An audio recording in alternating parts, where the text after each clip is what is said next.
محبت کی ضرورت پارٹ 11۔ امی کہنے لگی نہیں یوسف، میں اب اس کے پاس نہیں جاؤں گی۔ اب کی بار گئی تو میری لاش ہی آئے گی وہاں سے۔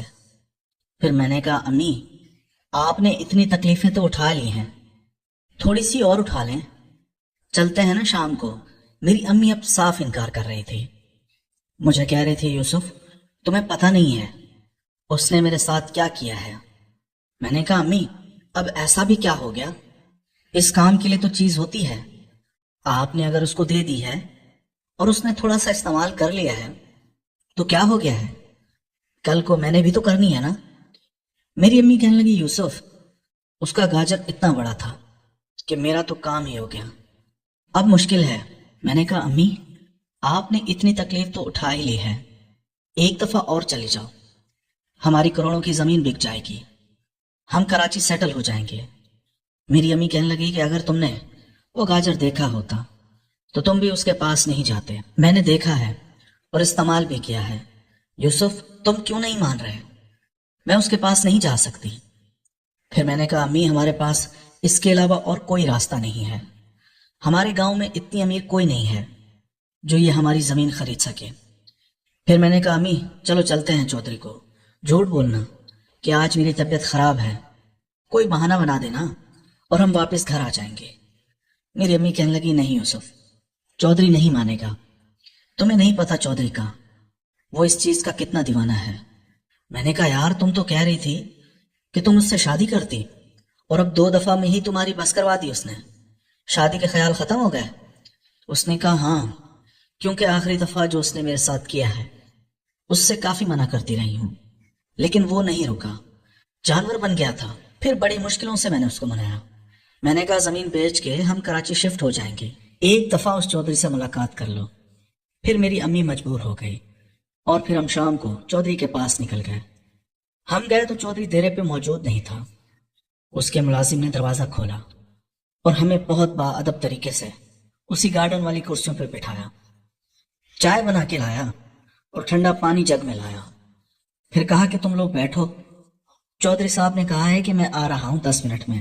پھر وہ چودھری بھی اپنی ویگو گاڑی پہ آ گیا، اس کی گاڑی دروازے سے جیسے انٹر ہوئی چودھری کی نظر میری امی پہ پڑی، وہ دیکھ کے فاتحانہ طریقے سے مسکرا رہا تھا۔ میں نے امی کو دیکھا تو وہ پریشان ہو رہی تھی، لیکن میں مجبور تھا، میرے پاس اور کوئی دوسرا راستہ نہیں تھا سوائے اپنی امی کو اس کے سامنے لانے کا۔ پھر وہ چودھری آیا، سیدھا آ کے ہمارے ساتھ بیٹھ گیا۔ مجھے کہا ہاں یوسف اب تم گھر چلے جاؤ، میں زمینوں کی بات تمہاری امی سے کر لوں گا اور پھر اسے 2-3 گھنٹے بعد یہاں سے لے جانا۔ پھر مجھے بڑا غصہ آ رہا تھا چودھری پہ، لیکن میں اپنا غصہ نکال بھی تو نہیں سکتا تھا، میں نے بہت ضبط کیا۔ پھر میں نے کہا چودھری صاحب آپ یہ کیا بات کر رہے ہیں، میری امی کو کیا پتا ہماری زمینوں کے بارے میں، اور وہ مجھے پتا ہے کہ میری زمینیں کہاں ہیں اور کتنی ریٹ پہ ہیں، یہ سب کچھ مجھے پتا ہے، آپ کو جو بھی بات کرنی ہے مجھ سے ہی کرو۔ پھر وہ چودھری شرمندہ ہو گیا، اس نے جوش جذبہ میں یہ بول دیا۔ پھر وہ کہنے لگا ہاں ہاں یوسف بات تو میں تم سے ہی کروں گا، بتاؤ کتنی زمین ہے اور کیا ریٹ ہے۔ پھر میں نے اسے اپنی زمینوں کی ساری تفصیلات بتائی۔ میں نے کہا کہ میرے چھوٹے بھائی کاشف کے حصے میں اتنی آتی ہے اور میرے حصے میں اتنی آتی ہے، سب کا حصہ ملا کے اتنی زمین بنتی ہے اور فلاں جگہ پہ ہے، اس جگہ کا ریٹ یہ چل رہا ہے، اس ریٹ کے حساب سے 6-6.5 کروڑ پہ بنتے ہیں۔ پھر وہ چودھری کہنے لگا کہ کوئی بات نہیں، میں 6 کروڑ تمہیں دے دوں گا، لیکن 1 ہفتے کا ٹائم دو، میں 1 ہفتے میں جمع کر لوں گا، اور پھر وہ زمین بھی جب تک تم اپنے نام لگوا لو گے اور پھر بعد میں میرے نام لگا دینا۔ میں نے کہا چودھری صاحب جب زمین آپ کو بیچنی ہے تو میں پھر اپنے نام کیوں لگاؤں، ڈائریکٹ ہی ابو کو بول کے وہ آپ کے نام پہ الاٹ کروا دیتا ہوں۔ چودھری کہنے لگا کہ چلو یہ بھی ٹھیک ہے۔ پھر چودھری کہنے لگا کہ ہمارا سودا ڈن ہو گیا ہے، 6 کروڑ میں ساری زمین میری، کل آنا میں 1 کروڑ تمہیں ٹوکن کے طور پہ دوں گا۔ جب اس نے 1 کروڑ کا نام لیا، 1 کروڑ بہت بڑی رقم تھی، میں نے کہا چلو ٹھیک ہے چودھری صاحب، میں کل آؤں گا آپ سے 1 کروڑ پہ لے لوں گا اور ہمارا سودا ڈن ہے۔ اب میں نے سوچا کہ میں اتنی بڑی رقم لے کے رکھوں گا کہاں، کیونکہ میں نے آج تک اپنا